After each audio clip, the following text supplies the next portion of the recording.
अकबर बीरबल में आज की कहानी है, कौन है असली माँ। एक बार शहंशाह अकबर के दरबार में बहुत ही अजीब मुकदमा आया जिसने सभी को सोचने पर मजबूर कर दिया। हुआ यूं कि बादशाह अकबर के दरबार में दो महिलाएं रोती हुई पहुंची। उनके साथ में लगभग 2 या 3 साल का सुंदर सा बच्चा भी था। दोनों महिलाएं लगातार रो रही थीं और साथ ही दावा कर रही थीं कि बच्चा उनका है। अब समस्या यह थी कि दोनों शहर के बाहर रहती थीं, जिस कारण उन्हें कोई नहीं जानता था। इसलिए यह बताना मुश्किल था कि उस नन्हे से बच्चे की असली माँ कौन है। अब अकबर बादशाह के सामने मुसीबत आ गई कि न्याय कैसे करें और बच्चा किसको दें। इस बारे में उन्होंने एक एक करके सभी दरबारियों की राय ली, लेकिन कोई भी इस गुत्थी को नहीं सुलझा सका। और तभी बीरबल दरबार में पहुंच गए। बीरबल को देखकर बादशाह अकबर की आंखों में मानो चमक आ गई हो। बीरबल के आते ही अकबर ने इस समस्या के बारे में उन्हें बताया। अकबर ने बीरबल से कहा कि अब तुम ही इस समस्या का समाधान करो। बीरबल कुछ सोचते रहे और फिर जल्लाद को बुलाने के लिए कहा।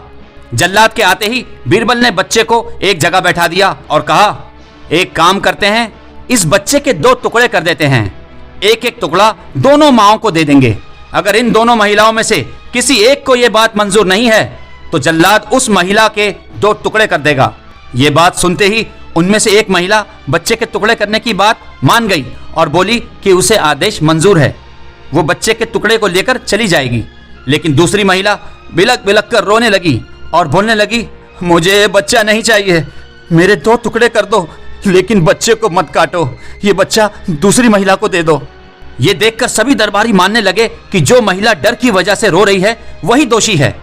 लेकिन तभी बीरबल ने कहा कि जो महिला बच्चे के टुकड़े करने के लिए तैयार है उसे कैद कर लो, वही मुजरिम है। इस बात को सुनकर वो महिला रोने लगी और माफी मांगने लगी, लेकिन बादशाह अकबर ने उसे जेल में डलवा दिया। बाद में अकबर ने बीरबल से पूछा कि तुमको कैसे पता चला कि असली माँ कौन है।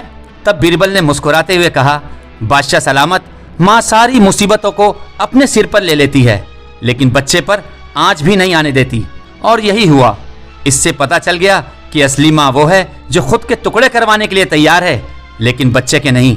बीरबल की बात सुनकर बादशाह अकबर एक बार फिर बीरबल की बुद्धि के कायल हो गए। इस कहानी से हमें यह सीख मिलती है कि हमें कभी भी किसी दूसरे की चीज पर अपना हक नहीं जताना चाहिए।